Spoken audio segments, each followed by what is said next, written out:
Hello guys, welcome to Captain Dorge's Armory. This is Captain Dorge. We're going to be taking a quick look at a T-54 replay. I love the T-54. It's a Tier 9 Soviet medium tank. It is a very, very good tank, featuring two really good guns. I've only ever used this gun on it that I have right now, the D10T2C. This gun is amazing. It also features excellent speed and mobility, and for a medium tank, very good protection. So this tank is all around very, very strong. I really like it. We're in a Tier 9 match on steps. It's a standard battle. You can see there are a lot of tank destroyers. Yeah, a lot of tank destroyers. My team has a Jagdtiger on a 704 and 3 T-30s, plus a T-28 named Leroy Jenkins, which is probably the worst name for a T-28 ever, considering they are so god-awful slow. The enemy team have an AMX-50 Foch, a Jagdtiger, and 3 T-30s. So there's a lot of big TD loving to go around in this match.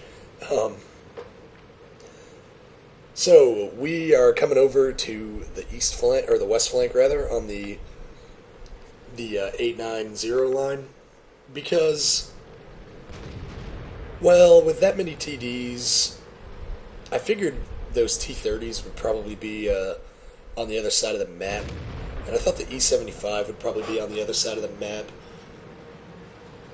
and I honestly thought there was a pretty decent chance that the Jagdtiger and Foch might go over to the other side too, and I didn't really feel like fighting those big TDs in frontal combat with the T-54. So I'm over on this side of the map, trying to just use the terrain here. The T-54's got an amazingly strong turret, so I'm trying to just get hull down on this ridgeline right here. I can spot enemy targets, and I can take opportunistic shots, like firing at the side of the E-75. Unfortunately, we're unable to penetrate the E-75's side at this angle. That's still pretty thick armor. The one downside of this amazing gun on the T-54 is that it's one of the lowest penetration guns of any Tier 9 medium in the game. It only has 201 penetration, which is pretty low, actually. So you can see we're just trying to work the ridgeline, using our turret to basically be hull down and just kind of peeking over the ridge.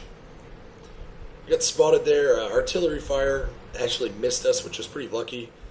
I'm pretty worried about that Jagdtiger. The gun on the Jagdtiger is very strong, and it's very accurate. So there are weak points on the T-54 turret, but they're small and hard to hit, but they are there.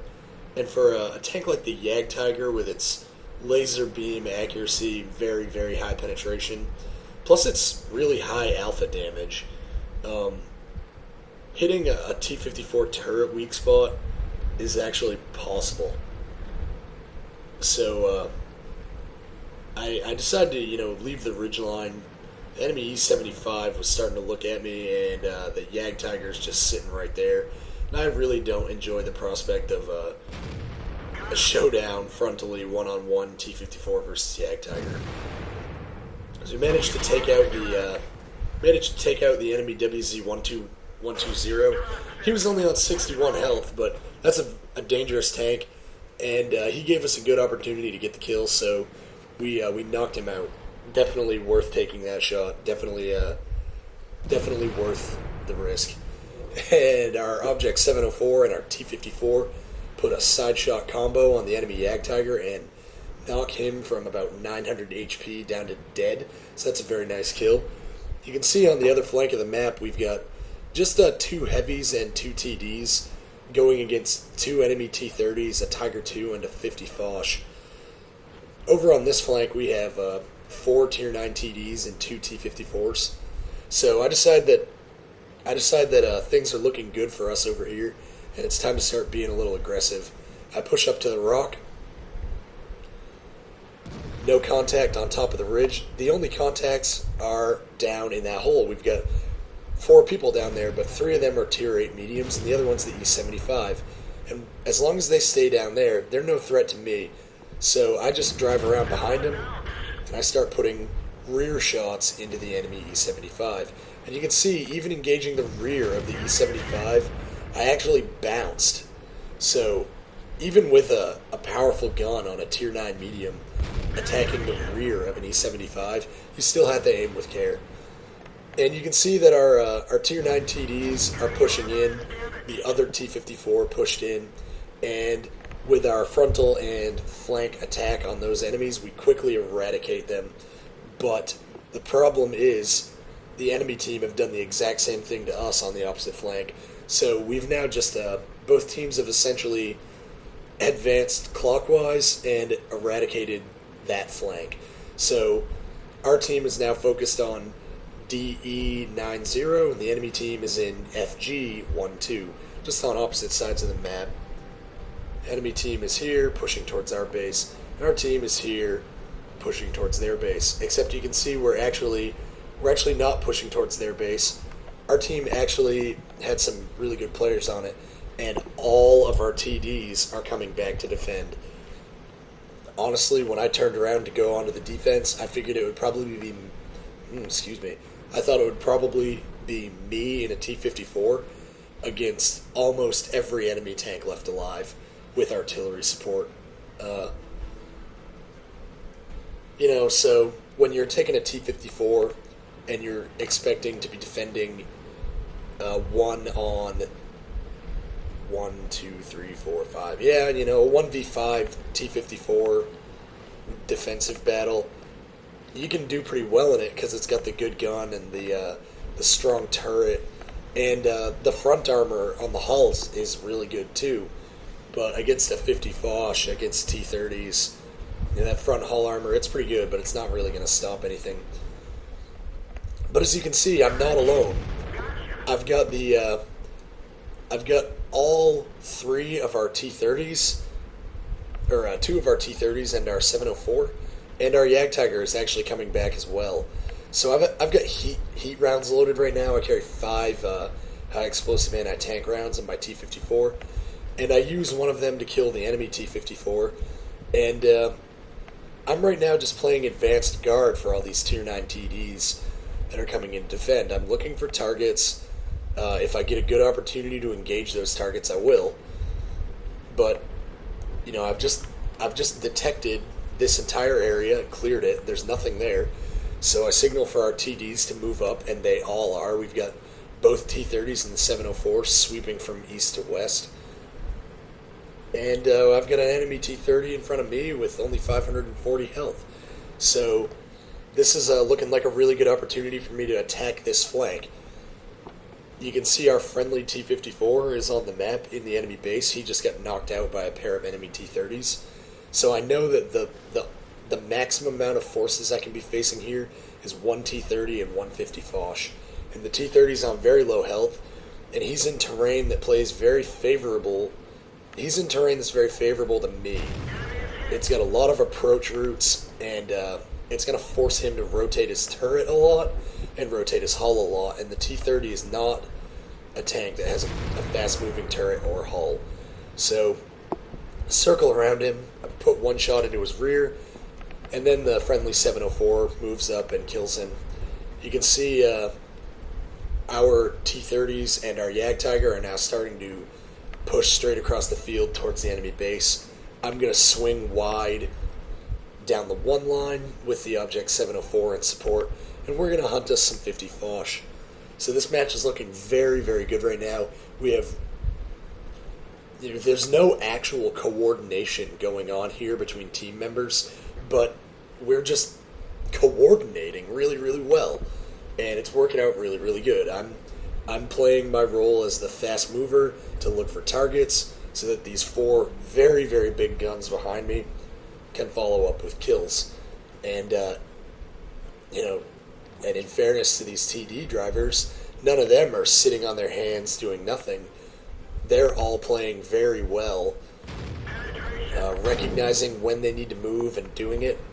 And you can see right there what I mean about the turret on the T-54. That shot that I just took, it was from a T-30. The the angle that he was firing at, where he hit my turret, should have never penetrated anyway. It was an auto bounce angle. It wasn't even a solid hit. It was just a glancing blow. So it never should have penetrated. But again, it's a T-30 firing, and you can see that he bounced off me. We clean up the enemy team, and there you go. That's a nice victory for us. So we're going to take a look at some post-game stats real quick, and that'll be that. Right, now that I've gotten that squared away, here you can see the post-game stats. Obviously, that was a victory. That was the first win of the day for my T-54. So we managed 2,982 experience and 75,817 credits, which is definitely a good result. You can see that the litany of destruction was pretty good. Only had 2 kills. We took out the WC-120, but we only did 61 damage to him. And we put 286 damage into the T-54 at the end there to get the kill on him. But we also had put 1 into the Foch, 1 into a T-30, couple into or 3 actually, into the back of this T-34 too, and 1 into the Lorraine right at the beginning. You can see we had some detection damage here, 1,200 detection damage on the 50 Foch, another 350 on the Yag Tiger, only 75 on the E75, but every little bit helps. 120 on the Type, 800 on the T-30, and 93 on the WZ. You know, just little bits of it every now and then. So sorting by damage here, where are we? We can see that I only did 2,300 damage, which is not anything special really. The T-54, being such a good medium tank, is really able to push out a lot of damage when you get a good match in it. And this was definitely a good match. So only 2,300 damage is not really that special. Third on the team. Actually, I out-damaged everyone on the enemy team except their E75. But just this Yag Tiger and 704 really put the hurt out. We also got a pretty good result out of this IS-8. And GW Panther was providing good artillery support for us pretty much the whole match. So just kind of everything went well.